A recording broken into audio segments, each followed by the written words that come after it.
সুপ্রিয় দর্শক মন্ডলী, আজ বুধবার 16 এপ্রিল 2025, 3রা বৈশাখ। জানাচ্ছি পত্রিকাগুলোর প্রধান প্রধান শিরোনাম। সর্বপ্রথম ইত্তেফাক মেইন হেডিং করছে, বাংলাদেশের ভবিষ্যৎ নির্ধারণ করবে দেশটির জনগণ, যুক্তরাষ্ট্র। নেক্সট প্রথম আলোর মেইন হেডিং, যে বিরল খনিজ নিয়ে যুক্তরাষ্ট্র চীন দ্বন্দ্ব, তা পাওয়ার সম্ভাবনা বাংলাদেশে। নেক্সট যুগান্তরের মেইন হেডিং, নির্বাচনের স্পষ্ট রোডম্যাপ জানতে যমুনায় বিএনপি নেতারা। এরপর জনকণ্ঠের মেইন হেডিং, আজ ঢাকায় আসছেন পাকিস্তানের পররাষ্ট্র সচিব। এরপর ইনকলাবের মেইন হেডিং, রাজধানীতে পলিটেকনিক শিক্ষার্থীদের আন্দোলন, 6 দফা দাবিতে 7 রাস্তা অবরোধ। এরপর আমাদের সময়ের মেইন হেডিং, নব্য আওয়ামী লীগের প্রস্তুতি, নেতৃত্বে নেই হাসিনা কি, চক্রান্ত রুখতে মরিয়া বর্তমান দল। এরপর কালেকণ্ঠের মেইন হেডিং, প্রধান উপদেষ্টার সঙ্গে বিএনপির বৈঠক। নেক্সট মানবজমিনের মেইন হেডিং, প্রধান উপদেষ্টার সঙ্গে বৈঠকে বসছে বিএনপি।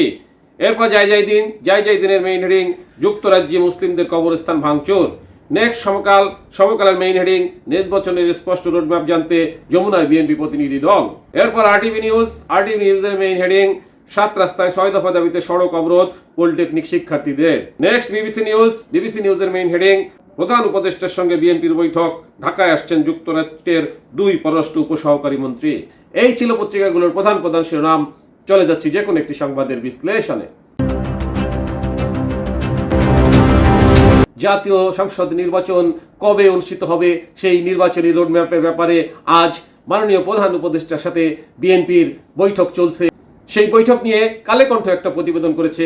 চলুন, প্রধান উপদেষ্টার সঙ্গে বিএনপির বৈঠক। প্রধান উপদেষ্টা অধ্যাপক মোহাম্মদ ইউনূসের সঙ্গে বৈঠকে বসেছেন বিএনপি মহাসচিব মির্জা ফখরুল ইসলাম আলমগীর সহ 4 নেতা। বুধবার বেলা 12:04 বিএনপি মহাসচিবকে বহন করা গাড়ি যমুনায় প্রবেশ করেছে। বিএনপি মহাসচিবের সঙ্গে রয়েছেন দলের স্থায়ী কমিটির সদস্য জমিরুদ্দিন সরকার, মির্জা আব্বাস, নজরুল ইসলাম খান, সালাউদ্দিন আহমেদ ও ইকবাল হাসান মাহমুদ টুকু। বৈঠকের আগে বিএনপির স্থায়ী কমিটির সদস্য সালাউদ্দিন বলেন, আমরা নির্বাচনের রোডম্যাপ সহ বিভিন্ন ইস্যুতে আমাদের বক্তব্য উপদেষ্টাকে জানাবো। এদিকে গতকাল রাতে বিএনপির ভারপ্রাপ্ত চেয়ারম্যান তারেক রহমানের সভাপতিত্বে দলের স্থায়ী কমিটির বৈঠক হয়। বৈঠকে আজকে প্রধান উপদেষ্টার সঙ্গে সাক্ষাতের বিষয়বস্তু নিয়েও আলোচনা হয়।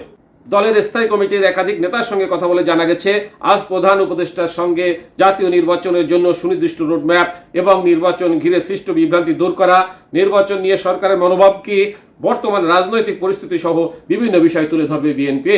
বিএনপির পক্ষ থেকে একটি লিখিত বক্তব্য ও প্রধান উপদেষ্টার কাছে দেয়া হবে বলে জানান দলটির নেতারা। এই ছিল সেখানকার সর্বশেষ পরিস্থিতি এবং পত্রিকাগুলোর প্রধান প্রধান শিরোনাম। সাথে থাকার জন্য ধন্যবাদ। আসসালামু আলাইকুম।